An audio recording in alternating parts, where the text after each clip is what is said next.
ఈరోజు రాజకీయాలలో ఒక్కసారి కార్పొరేటరు కౌన్సిలర్ అయితేనే వాళ్ళ జీవన శైలి విధానంలో చాలా మార్పు, ప్రజల సంబంధాలలో ఒక భిన్నత్వాన్ని ప్రదర్శించే పరిస్థితులు ఉన్నాయి. కానీ దత్తాత్రేయ గారిని చూసి నేర్చుకోవాలి. అజాతశత్రు అనే పదాన్ని మనం పుస్తకాలలోనే చదువుకుంటాం, కానీ బండారు దత్తాత్రేయ గారిని చూసినప్పుడు ఆ పదము 100% వారికి సరిపోతుంది.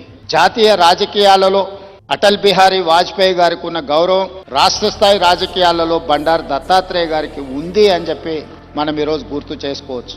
అటల్ బిహారీ వాజ్పేయి గారు ప్రతిపక్షంలో ఉన్నా, ప్రధానమంత్రిగా ఉన్నా, పార్లమెంట్ సభ్యుడిగా ఉన్నా, ఎన్నికల్లో ఓడిపోయినప్పుడు కూడా అటల్ బిహారీ వాజ్పేయి గారి గౌరవం ఎప్పుడూ తగ్గలేదు.